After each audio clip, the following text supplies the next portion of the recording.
Et salut! Oh là là, comment je suis trop contente de te faire cette vidéo. Au bout de... J'ai regardé, ça doit faire presque 1 an et demi. La dernière vidéo date de août 2023. Il s'est passé des choses. Écoute, tu peux même pas imaginer tout ce qui a pu se passer au final si peu de temps et malgré tout autant de temps. Je suis en direct de mon canapé parce que je suis en convalescence. Je te dis tout, installe-toi, fais comme moi, prends une petite boisson chaude, un petit café, un petit thé, un petit chocolat, ce qui te fait plaisir. On va passer un petit moment ensemble. Alors c'est une petite vidéo blabla, c'est vraiment pour revenir, c'est vraiment pour t'expliquer ce qui s'est passé. J'ai vécu une année, une très grosse année, hein, parce que c'est vraiment plus qu'un an, très très compliquée, niveau tout en fait. Niveau santé, niveau moral, niveau boulot, niveau perso. Je sors tout juste. Je grappille les petites marches qui m'amènent à la sortie du puits, du tunnel, tout ce que tu veux. Bref, je sors d'une très très grosse dépression. Mais vraiment, c'est au-delà du burn-out, ça a vraiment été une très très grosse dépression. J'ai été en arrêt depuis... Attends, je vais te la refaire dans le bon sens. Dernière vidéo, on est en août 2023. Qu'est-ce qui s'est passé? Un ras-le-bol. Voilà, un ras-le-bol. J'avais plus le temps, je courais, j'étais désorganisée. J'avais le temps si j'avais été organisée, mais voilà, je suis quelqu'un qui procrastine énormément. J'ai appris d'ailleurs quelque chose sur la procrastination, en petit aparté. C'est vraiment pas un défaut ou quoi que ce soit. Alors ça, c'est ma thérapie qui m'a fait que j'en ai pris conscience. Enfin, on m'a mené à cette réflexion que la procrastination, en fait, c'est un peu lié, c'est un peu comme une maladie, en fait. Il y a quelque chose qui se passe derrière tout ça. C'est pas le simple fait d'être feignant. C'est pas le fait de se dire ouais bah j'ai le temps plus tard. Non, vraiment pas. Il y a vraiment quelque chose en fait qui se cache derrière la procrastination. Il y a un manque, il y a une peur, il y a une angoisse. C'est très difficile à décrire et malgré tout quand on arrive à le cibler et à mettre le doigt dessus, on se dit bah ouais c'est pas déconnant. En fait, moi j'ai une très très grosse angoisse du rien ou du vide ou du néant, de ce qui peut se passer après que la chose que je dois faire est accomplie. Alors tu vas te dire, bah, elle va pas bien. Mais si, si, ça veut dire qu'en fait, moi j'ai une angoisse de me dire, mais qu'est-ce qui va se passer après en fait. Donc je préfère pousser au maximum, mais ça c'est dans tout et je m'en rends compte, que ce soit perso, que ce soit pro. Je fais vraiment tout à la dernière minute. Je prends d'énormes risques parce que parce que c'est très très dangereux de faire ça en fait. Parce que enfin, peu importe le cas de figure, hein, les aléas de la vie font que tout ne peut pas forcément bien se passer tout le temps. Malgré tout, voilà, je procrastine énormément. Et l'année dernière, bah, voilà, j'ai eu...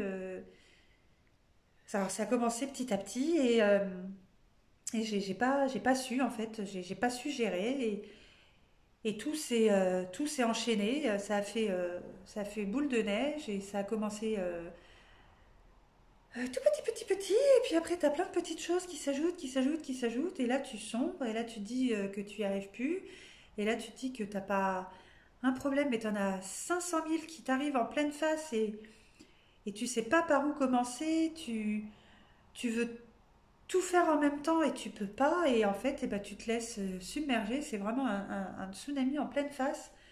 Et puis bah là, tu sombres et t'arrives pas à sortir la tête de l'eau et un gros ras-le-bol. Et, euh, et rien n'allait. Voilà, clairement, rien n'allait. Et je me suis dit, bah, il faut que je me mette au vert. J'ai tiré énormément sur la corde. Mon médecin me l'a dit. Il m'a dit, vous avez vraiment tiré, tiré, tiré, tiré. Et là, manque de peau, bah, l'élastique a pété. Sauf que quand tu tires, tu tires, tu tires, tu tires et que ça pète, qu'est-ce qui se passe? Bah, tu t'arrêtes pas là en fait. Tu fais un bond en arrière mais phénoménal. Tu tombes et t'arrives pas à te relever. Et dès que tu commences à te relever, voilà, t'as encore un truc qui te tombe dessus et tu te dis putain, mais je vais jamais, pardon. Bah oui, mais là, voilà, tu vas jamais t'en sortir et tu t'accroches et puis tu remontes un petit peu. Et puis là, ce qui pourrait être considéré comme un grain de sable en temps normal quand tu es dans une dépression, c'est pas un grain de sable, c'est un putain de rocher que tu te prends en pleine face et puis qui te refout encore en arrière, plus loin que tu étais au démarrage. Donc en fait, tu dis, bah, tu fais un pas devant, t'en fais trois derrière. C'est vraiment ça et t'en vois jamais le bout.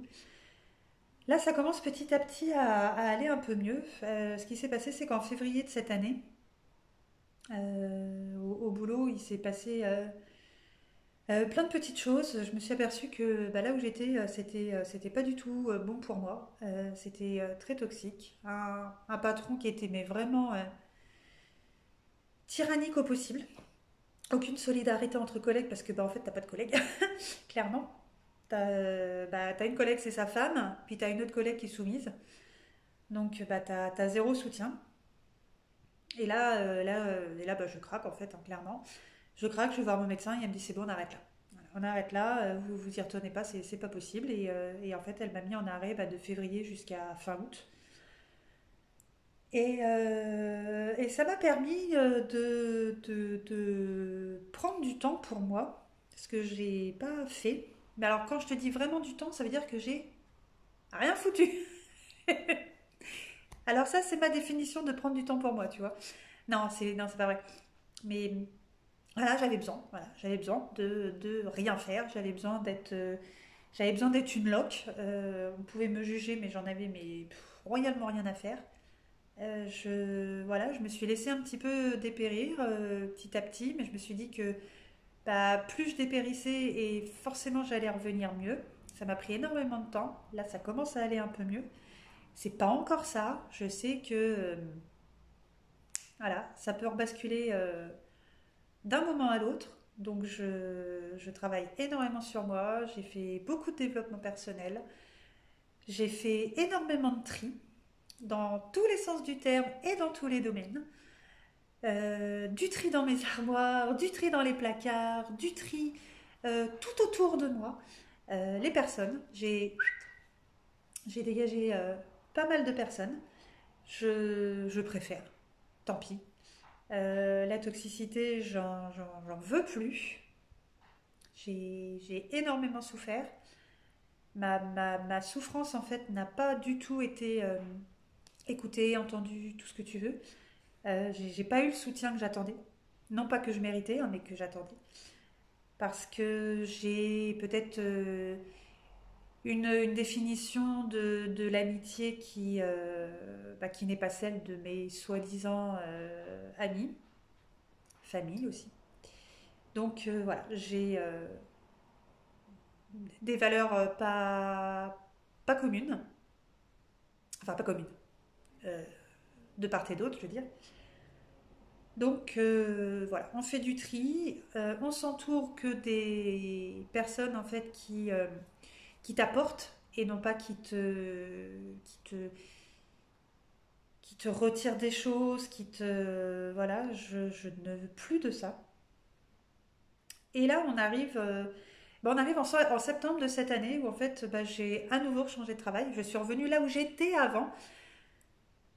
Donc pour te résumer, de mars 2021 à mars 2022, je travaillais chez un pisciniste. De mars 2000...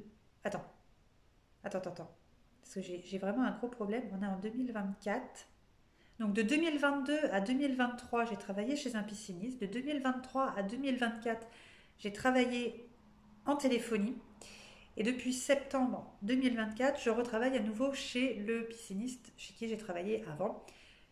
La petite truc, c'est que j'avais démissionné parce que voilà, j'avais une collègue qui était vraiment très compliquée. Mon arrivée en fait a été très très mal vécue par, par cette personne.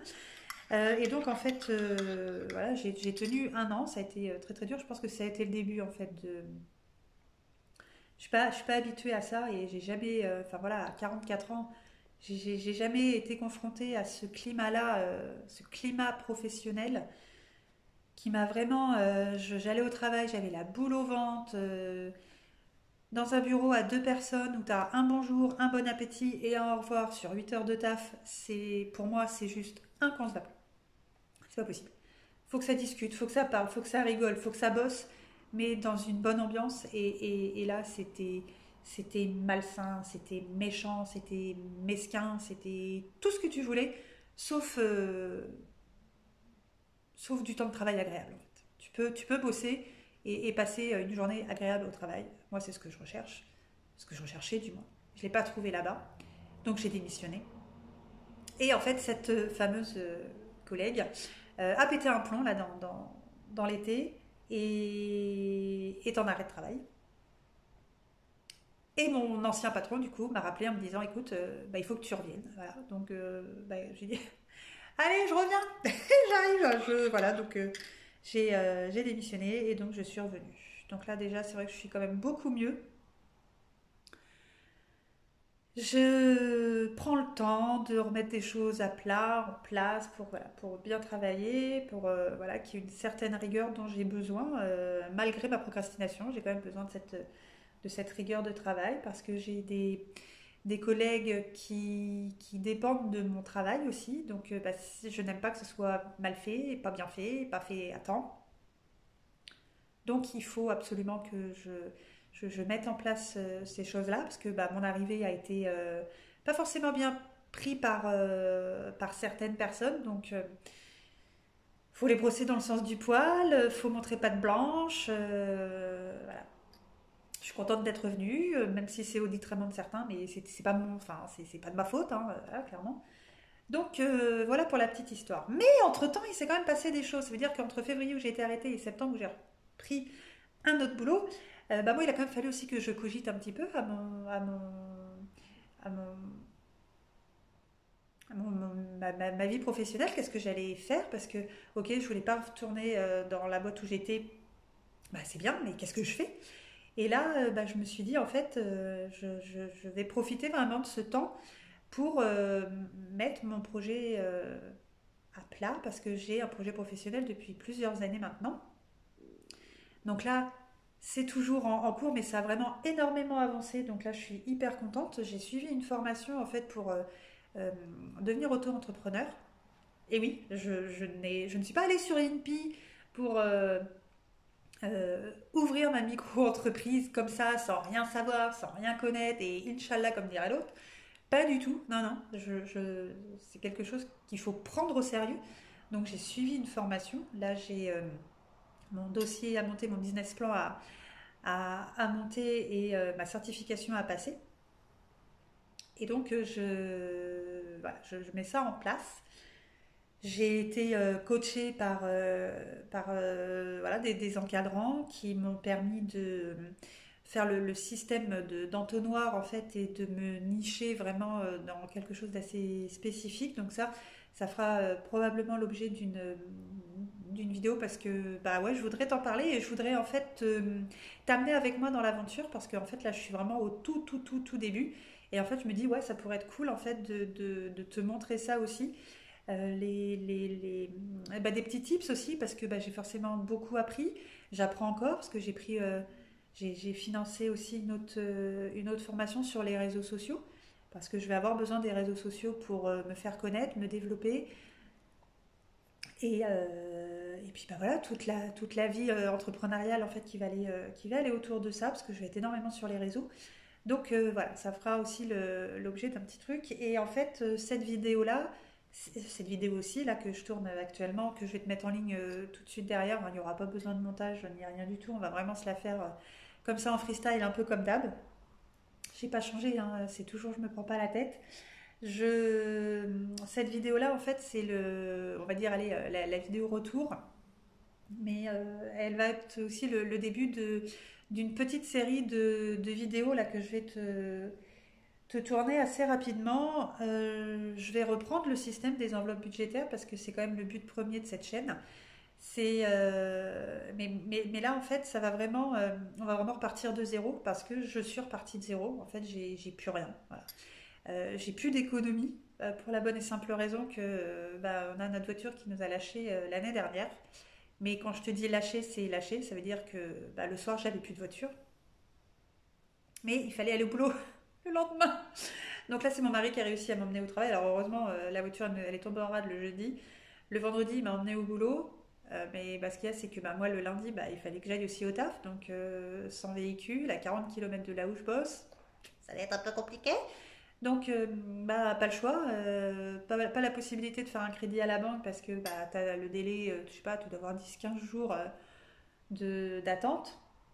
Donc, en fait, eh ben, j'ai repris toutes mes enveloppes et j'ai tout vidé. J'avais 2200 euros, j'étais ravie. Je me suis retrouvée dans un, c'est pas un dépôt-vente, mais c'est un peu ce style-là et je suis repartie avec une pauvre Twingo, mais bon, bah, au moins j'avais besoin d'avoir un véhicule qui m'emmène du point A au point B et je lui ai dit, bah, faites des miracles parce que j'ai 2200 euros, va falloir trouver quelque chose sur le parc.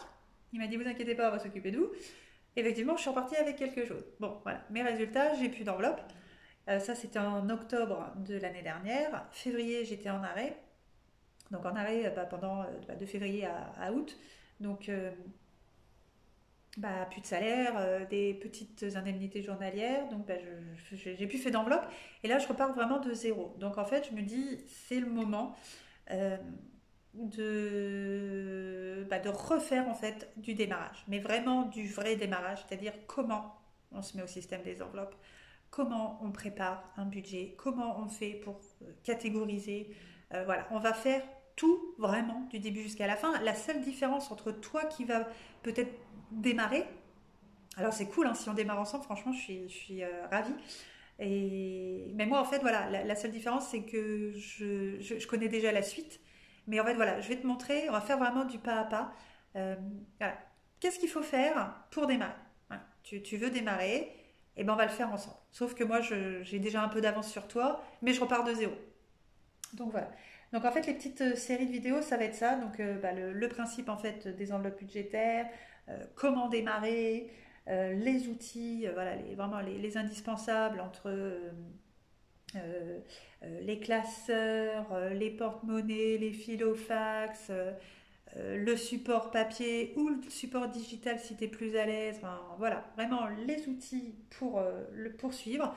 On va faire aussi le budget prévisionnel de 2025.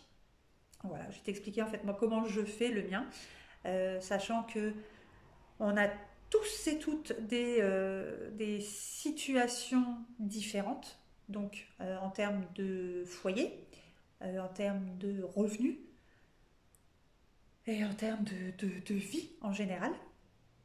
Donc ma situation ne s'adaptera pas à toi, mais tu peux calquer ta situation à la mienne ou sur ma façon de faire. Voilà. Mais en soi, on va y arriver parce que je l'ai déjà fait.